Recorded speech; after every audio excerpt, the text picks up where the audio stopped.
heureuse de vous retrouver. Bonsoir à toutes et à tous et bienvenue dans cette session d'information. Le comité de gestion des crises sanitaires s'est réuni cet après-midi au palais présidentiel autour du ministre de la Sécurité publique et de l'immigration, Mohamed Tahir Orozi, pour évaluer la situation épidémiologique de la maladie à coronavirus. À cette rencontre, la coordination nationale de riposte sanitaire a informé avoir enregistré 309 cas cette semaine, un nombre légèrement en baisse par rapport à la semaine passée où 360 cas ont été enregistrés. Assirana Batingar. Le coronavirus est parti pour durer si la population n'a pas la même lecture du danger et n'adopte pas le même comportement. Réuni ce 20 janvier pour évaluer la situation épidémiologique de cette pandémie, le comité de gestion des crises sanitaires a une fois de plus relevé pour déplorer l'insouciance de certaines personnes face au danger que représente cette maladie, ainsi que ses coûts humains, matériels et financiers pour la société. Heureusement, le gouvernement, sur les hautes instructions du maréchal du Tchad, Idriss Déby Itno, dans sa logique de protection des personnes et des biens, a pris des mesures jugées draconiennes, mais qui font déjà baisser la courbe ascendante de la maladie, observée en fin décembre et début janvier. 309 cas enregistrés cette semaine, ce qui est une légère baisse par rapport à la semaine passée où il y a eu 360 cas. Seules les mesures barrières restent et demeurent à l'heure actuelle les armes de prévention contre cette pandémie. Propos du comité de gestion des crises sanitaires relayé par professeur Choa Ouchemi. Avec le grand nombre de cas que nous avons eu à gérer dernièrement, une chose à laquelle tout le monde doit penser, c'est les nouvelles variantes dont on est en train de parler partout au monde. Donc, si on baisse la garde et si on n'observe pas bien les mesures barrières, ces nouvelles variantes aussi peuvent pénétrer dans notre pays. Et il est déjà entendu que ces variantes sont extrêmement contagieuses, c'est-à-dire que la contagion survient de manière beaucoup plus rapide que la variante classique que nous connaissons jusqu'à présent. La période de froid est propice aux infections respiratoires, donc la vigilance doit être toujours de mise, surtout qu'une nouvelle variante de Covid-19 cherche à se propager. Et ce communiqué numéro 019 du comité de gestion des crises sanitaires, le comité s'est réuni à la présidence de la République ce mardi 20 janvier sous la direction du général de corps d'armée Mohamed Tahir Orozi, ministre de la Sécurité publique et de l'immigration. Le comité a suivi l'exposé du ministre de la Santé et de la Solidarité nationale et celui du coordonnateur national de riposte sanitaire sur l'évolution de la situation épidémiologique liée à la Covid-19. Il ressort de ces exposés que la situation est globalement stable par rapport à la dernière évaluation et reste entièrement sous contrôle. À cet égard, tout en saluant l'engagement, le dévouement et le professionnalisme du personnel médical dans la lutte contre le virus, le comité a souligné la nécessité de renforcer davantage les capacités de dépistage et de prise en charge des patients de tous les services de santé sur l'ensemble du pays en les dotant des équipements et matériels de lutte contre la pandémie. Face à la persistance de la tendance d'augmentation des cas positifs liés à la deuxième vague de la pandémie enregistrée à travers le monde, le comité a insisté sur l'urgence de la mise en place d'une stratégie de lutte inscrivant dans la durée sans compromettre les impératifs socio-économiques du développement de notre pays. Cette stratégie doit reposer principalement sur le respect permanent et scrupuleux des différents protocoles et mesures barrières établis par le gouvernement pour limiter la circulation du virus, la circulation du virus dans notre société. Dans cette perspective, le comité a réitéré avec insistance l'importance d'une prise de conscience collective pour plus d'efficacité dans cette lutte en mettant un accent particulier sur le renforcement de la campagne de sensibilisation et de mobilisation de toutes les forces vives de la nation. Par ailleurs, passant en revue les recommandations de la coordination nationale de riposte sanitaire concernant le confinement de la ville de N'Djamena en tenant compte de la nécessité d'apprendre à vivre avec le virus dans la durée, le comité a décidé de proposer le déconfinement de N'Djamena dans les tout prochains jours, tout en insistant sur les dispositions urgentes à faire prendre pour le respect strict des mesures barrières et les différents protocoles établis pour les aéroports, les corporations, les lieux de culte, les transports en commun, les marchés, les établissements scolaires et les universitaires. À cet effet, le comité a instruit ces différents sous-comités, chacun en ce qui les concerne, de prendre les dispositions nécessaires en lien avec les entités concernées pour faire observer les 10 protocoles et mesures barrières. Le comité compte sur l'esprit civique et le sens de responsabilité de tout un chacun pour protéger notre pays contre cette pandémie de coronavirus en respectant scrupuleusement les mesures barrières et les règles d'hygiène usuelles. Fait en Djamena le 20 janvier 2021, le ministre de la Communication, porte-parole du gouvernement, l'ambassadeur Chérif Mamadsen. Présentation d'armes ce matin au quartier général de la garde nationale et nomade du Tchad GNT. 318 armes et des munitions de différents calibres saisies lors des opérations de fouilles dans le département de Kouba, Olanga et de Greda respectivement dans les provinces du Borkou et de Wadifira. C'est le ministre de l'administration du territoire et des collectivités autonomes, Mohamed Ismail Cheibo, qui a présidé la cérémonie en présence du directeur général de renseignement militaire, Moussa Boud Abdoulaye. Quartier général de la garde nationale et nomade du Tchad, GNT, c'est mercredi 20 janvier 2021. Conformément aux principes protocolaires, le ministre de l'administration du territoire et des collectivités autonomes passe en revue les troupes.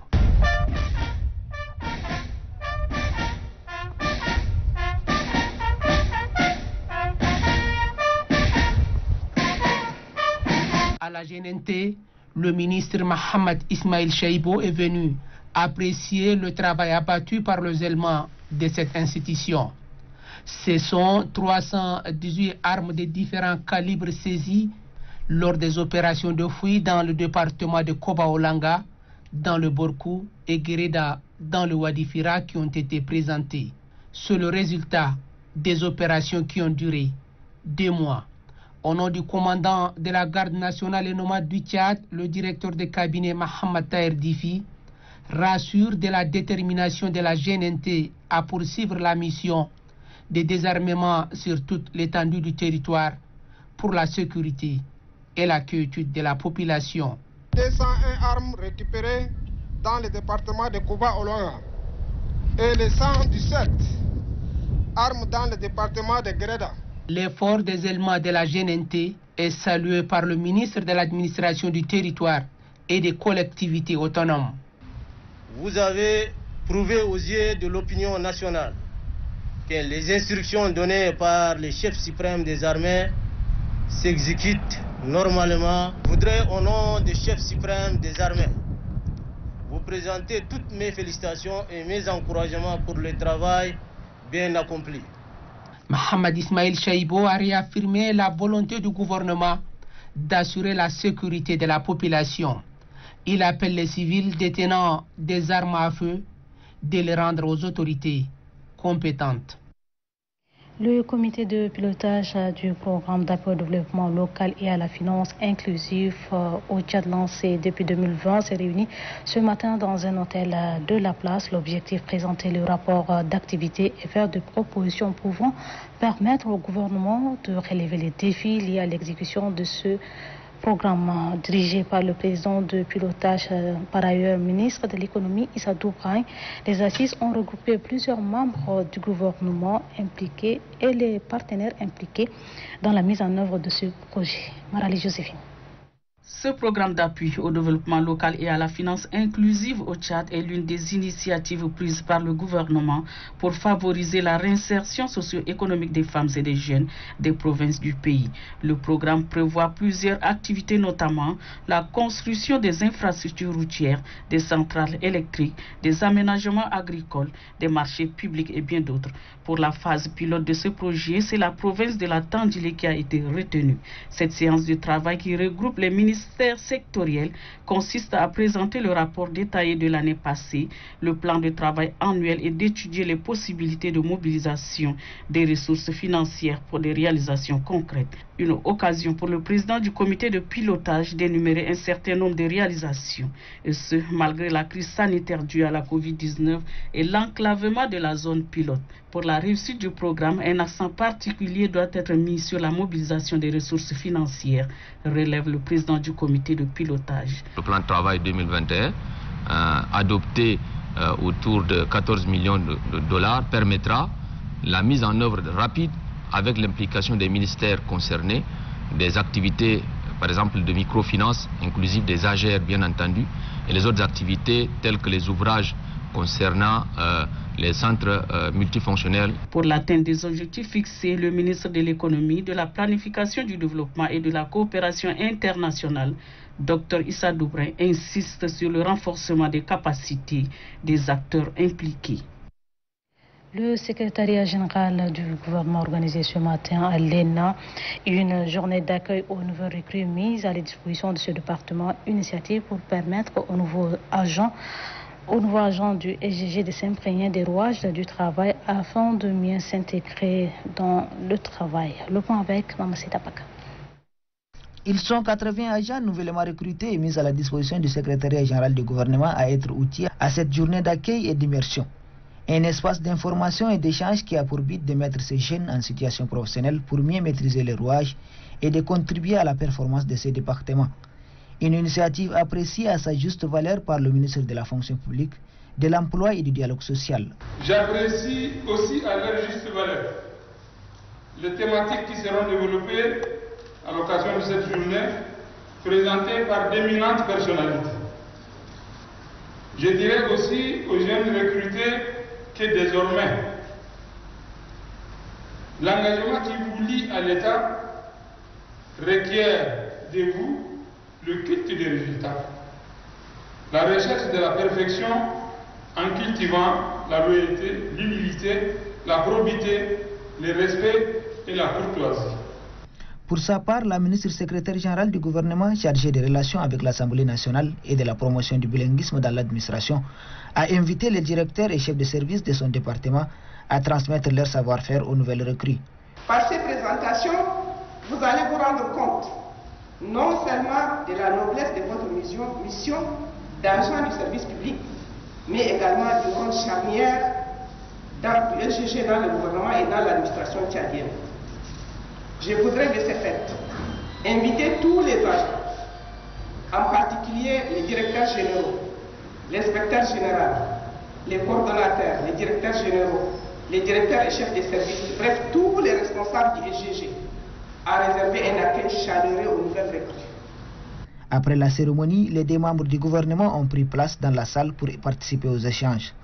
Une manière pour eux de partager leur riche expérience de la pratique administrative aux jeunes. Cette journée a permis à ces nouvelles recrues de se familiariser avec la charte déontologique du gouvernement et aux notions de rôle des différentes directions et services du secrétariat général du gouvernement.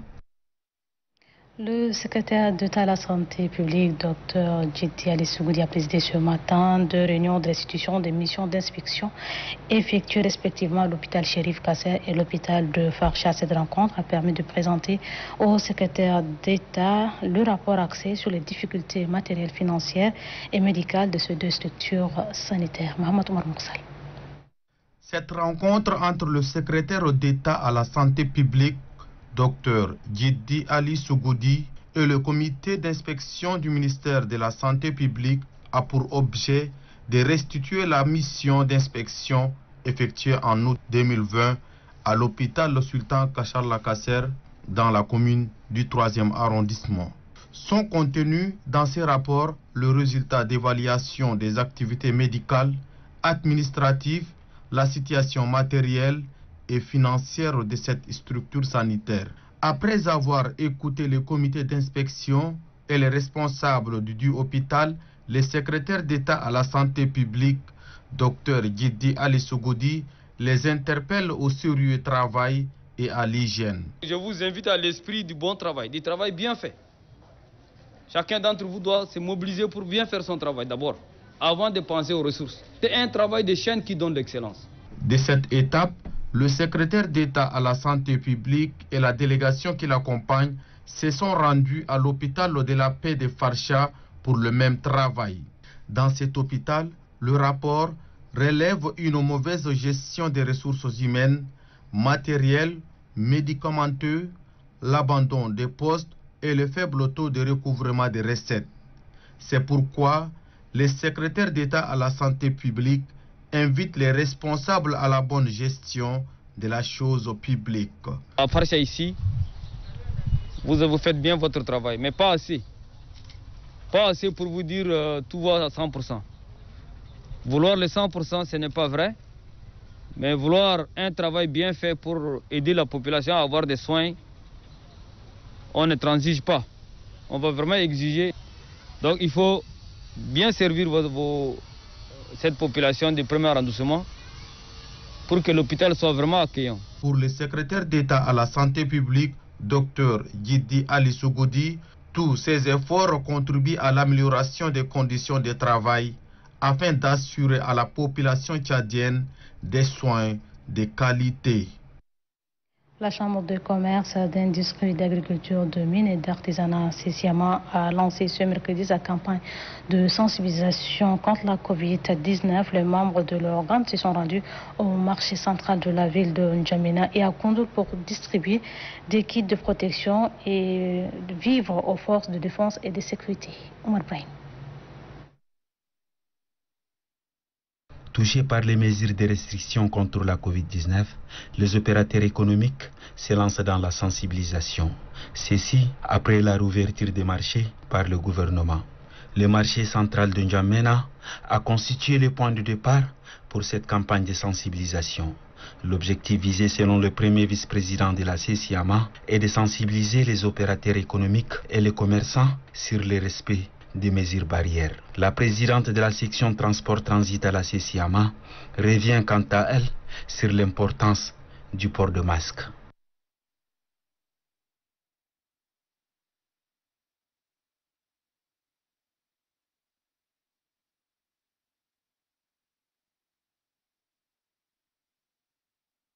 Les présidents des délégués du Duma. Toutes nos excuses pour la qualité sonore de cet élément. Le vivre ensemble et la cohabitation pacifique au centre d'une tournée du gouverneur de la province du Guéra de Gouyaroub, la tournée du représentant du maréchal du Tchad dans cette province du pays, vise tous les départements qui comptent la province du Guéra. Léa Malou. Elles sont plus d'une centaine de femmes et filles en situation de handicap à prendre part à cette formation. Une formation à mettre à l'actif du ministère de la Femme et de la Protection de la Petite Enfance. Ces participantes seront outillées des notions relatives à la création d'entreprises, ce qui leur permettra d'être autonomes afin de se prendre en charge.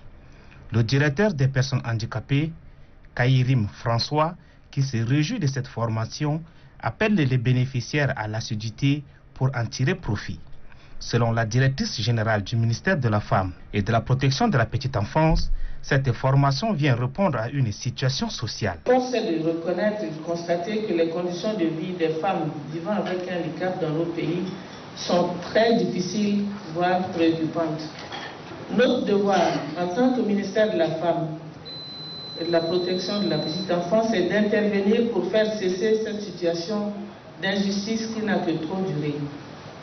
C'est pour répondre à cette situation que le ministère de la Femme a bien voulu organiser cet atelier qui nous réunit ce matin afin de promouvoir la création d'emplois décents à travers la promotion de l'entrepreneuriat féminin, le développement des activités génératrices de revenus et un meilleur accès aux services financiers et aux marchés. À entendre la directrice générale du ministère de la Femme et de la Protection de la Petite Enfance, cette formation vise à assurer la protection, la promotion et l'autonomisation des femmes en situation de handicap. Vous l'avez rectifié de vous-même, c'était plutôt un atelier de formation à l'intention des femmes et filles en situation de handicap qui s'y tient depuis ce matin. Une formation qui vise à l'autonomisation financière de cette couche vulnérable. C'est la directrice générale du ministère de la Femme qui a ouvert les travaux. Un reportage de Dieunodji Nestor, le directeur général de douane et droits indirects, Abdelkarim Sharfadé Mohamed, poursuit sa tournée de redynamisation et mise en œuvre du système informatisation de sécurisation de recettes Sidonia. La mission est arrivée à Mao, dans la province du Kanem. Kadnobatiofil. Carrefour des marchandises en provenance de la Libye et de l'Afrique de l'Ouest en partance pour la capitale, la ville de Mao, chef-lieu du Kanem, est la troisième étape de la tournée du directeur général des douanes Abdelkarim Sharfadine Mamat et son staff. Compte tenu de la position stratégique du bureau de la dite ville pour les opérations douanières, le chef de mission a ordonné les inspecteurs d'examiner avec attention le fond et la forme des registres de comptabilité des recettes douanières appelés communément M17 et celui de la prise en charge des marchandises à l'export et à l'import M9. Avant l'étape de Mao, la délégation s'est arrêtée à Rigrig où le directeur général des douanes a constaté de visu les procédures d'enregistrement et de tarification des marchandises. Abdelkerim Sharfadine Mamad, qui s'est dit conscient des difficultés dans lesquelles travaille le personnel, faute de local, exhorte ceux-ci à plus d'engagement et de collaboration avec les autorités locales. Par rapport à l'année 2019, l'année 2020 a eu des progrès. Peut-être la prochaine fois quand on fait un peu le tour, on va essayer de voir et on a aussi discuté avec le sous-préfet de Rigrig qu'il va nous trouver rapidement juste à côté à l'entrée, côté du goudron, un terrain pour l'État. Voilà, donc la douane va procéder à construire et clôturer, que ça servira le bureau de douane de Rigrig. Pour le reste, je vous encourage de continuer. Même si les conditions ne sont pas réunies, il faut continuer à travailler toujours. Le directeur général des douanes, qui exige le professionnalisme, a remis les nouveaux documents et des cachets officiels sécurisés aux responsables du poste en échange des anciens documents et cachets qui sont récupérés pour être archivés afin de sécuriser et de canaliser les recettes des marchandises en provenance de l'Afrique de l'Ouest via le système sudonien. Le directeur général des douanes, Abdelkerim Sharfadine Mamad, a supprimé le poste de Guismé situé à moins de 100 km du bureau de Rigrig. Je le disais, le vivre ensemble et la cohabitation pacifique sont au centre d'une tournée du gouverneur de la province du Guéra d'Agoyaro. La tournée du représentant du maréchal des Bitno dans cette province du pays vise tous les départements que compte la province du Guéra. Théamalo. Après quelques mois à la tête de la province, le gouverneur d'Agoyaro se lance dans une tournée dans tous les départements. Pour la première sortie, le cap est mis dans le département d'Aptur où le gouverneur et son équipe étaient bien accueillis par les autorités de la ville de Bitkin. Aussitôt, la rencontre débute par le mot de bienvenue du préfet d'Aptur en Machouarosi. Après quoi, celui-ci fait une brève d'inscription du département suivi de sa situation géographique. Pour le gouverneur d'Agoyaro, cette tournée entre dans l'optique de véhiculer les messages du maréchal du Tchad, Idriss Déby Itno, livré lors de sa descente dans la province. Ce message se résume sur 3 points, dont la cohabitation pacifique entre les différentes couches sociales, l'interdiction formelle de la détention d'armes de guerre par les civils et la garantie de la sécurité des personnes et de leurs biens. Le gouverneur de souligner que la population du Guéra fait preuve d'une bonne cohabitation pacifique. Cependant, les habitants de ce département doivent garder cet exemple afin de cultiver la paix et développer un esprit de savoir-vivre. Signalons que la fin de cette rencontre a été marquée par des échanges où des questions et des préoccupations ont été formulées à l'endroit du gouverneur de la province qui, à son tour, interpelle la population au respect de la hiérarchie dans le fonctionnement des activités et surtout d'observer les mesures barrières contre la pandémie du Covid-19. Dans la province du Maïkibou-Ouest, le gouverneur Hassan Saline a présidé ce matin à Pala la réunion mensuelle du comité provincial de protection de l'environnement. On fait le point avec Adoba Djongsala. L'environnement dans le Maïkibou-Ouest est sous pression des actions humaines. Les dégâts sont énormes. Les feux de brousse, vous les rencontrez partout. Les coups abusifs de bois partout. Les braconnages partout. Les transhumances, là aussi vraiment c'est devenu monnaie courante. Nous remercions beaucoup le maréchal pour nous avoir instruit de faire ces réunions mensuelles. Ces destructions environnementales sont plus accentuées dans les aires protégées, notamment dans le parc national de Sanaura, la réserve de faune binaire Léré et la forêt classée de Yamba Berté. La première réunion mensuelle du comité provincial pour la protection et le suivi de l'environnement en application du principe de la loi 14, tenue ce jour, 20 décembre, vise donc à mettre fin à ces pratiques. Autour du gouverneur, les préfets, les délégués provinciaux, les chefs traditionnels et autres acteurs impliqués dans la protection de la biodiversité déplorent tous l'ampleur du phénomène. Il faut agir vite. Déjà, le comité entend apporter des solutions concrètes lors de la prochaine réunion. En tournée de sensibilisation dans le cadre de la cohabitation pacifique et du vivre ensemble, le secrétaire général, la 3e adjoint chargé de communication, Jean-Bernard Padare, poursuit sa campagne de sensibilisation. La délégation se trouve en Guémé, dans le département de Mont-Ili. Jimité Dimassal. Une grande mobilisation ce mardi 19 janvier 2021 à Guéné, dans le département de Mont-Ili, où sont attendus les messagers du mouvement patriotique du salut MPS. Aussitôt arrivé, la délégation a animé un meeting à la place publique. La dévastation des champs par le bétail, le non-respect des couloirs de transhumance et l'ingérence des autorités administratives et militaires dans la gestion des conflits agriculteurs-éleveurs sont entre autres points abordés par les différents intervenants. La question des jeunes, premières victimes de ces conflits, n'a pas été perdue de vue. Le secrétaire général adjoint chargé de la communication, porte-parole du MPS, maître Jean-Bernard Padare. Les jeunes, on vient vous chauffer à blanc. Les gens viennent dans les villages. Ils vous voient, le régime MPS là. Il ne faut pas voter pour eux. Il ne faut pas voter pour les gens du MPS. C'est des gens là qui envoient les gens pour vous rançonner.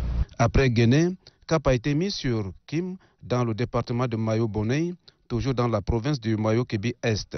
Là, un événement malheureux a coûté la vie de 3 jeunes le 5 janvier dernier. Le chef de la délégation, Jean-Bernard Padare, salue à cet effet le courage de la population de Kim face à cette situation dramatique. Le but de notre mission est très simple. C'est de venir compatir avec vous. De venir vous présenter les condoléances des plus hautes autorités par rapport au drame qui est survenu ici. Et surtout, de vous dire la fierté que nous avons éprouvée lorsque vous avez, malgré la souffrance, malgré la douleur, malgré la peine que vous avez éprouvée, en perdant 3 de vos braves jeunes, eh bien, vous vous êtes remis à la justice. En marge de ces différentes rencontres, le ministre de la Jeunesse et des Sports, Routoua Mohamed Ndonga Christian, représenté par ses collaborateurs, a remis des équipements sportifs aux jeunes agriculteurs et éleveurs des départements visités. Question de les encourager à cultiver l'esprit de paix et de cohabitation pacifique. Dans la province de l'NDS, le secrétaire général de la dite province, Mohamed Abdul Karimeri, a présidé la cérémonie de distribution des vivres alimentaires à plusieurs familles identifiées par les autorités locales comme de personnes vulnérables. C'est un geste de la Fondation Grand Cœur que dirige la première dame de Dibitno, Hassan Lamy. La Fondation Grand Cœur entre en action en soutenant les personnes vulnérables de la province de l'Inde-Est avec des kits alimentaires. Ces kits alimentaires composés de divers produits attestent la bonne volonté de l'ONG à être plus près des personnes démunies. En tout cas, cette aide ira à plus de 1000 personnes en situation. La maladie à coronavirus sévit dans la province de l'Inde-Est et la mise en application des mesures barrières a fragilisé socialement plusieurs ménages, d'où la nécessité de les secourir. Les réalisations de la Fondation Grand Cœur en faveur de nos populations sont palpables, provantes et encourageantes. Remettant officiellement ces kits alimentaires à la cible en question, le secrétaire général de la province de l'Inde-Est, Mamad Abdelkerim Ali, a dit merci à la bienfaitrice. C'est donc avec un sentiment au cœur, doublé d'une certaine émotion, que je voudrais saluer au nom de la population de la province de l'Inde-Est, la Fondation Grand Cœur pour ses gestes hautement salvatrices, mais qui cadre parfaitement avec la politique sociale prônée par le gouvernement. Les bénéficiaires ont adressé leur profonde gratitude à la première dame, Inda Debi Itno. Le président de l'Union de consommateurs du Tchad, Youssouf Adam Suleiman, a animé hier un point de presse au marché central de N'Djamena. Dans cet extrait que nous vous invitons à suivre, le président de l'UCT s'est prononcé sur le prix des produits de première nécessité. Extrait. Visite dans différents magasins Dans beaucoup de magasins, donc ça manque de produits de première nécessité importés.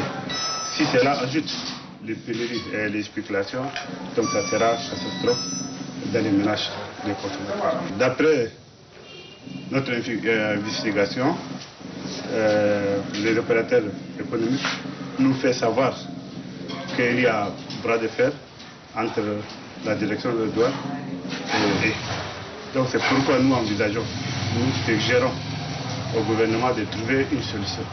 Les prix, donc pour le moment, c'est intact depuis l'année dernière jusqu'à nos jours. Mais peut-être dans l'avenir, dans les jours qui viennent, il y aura des spéculations.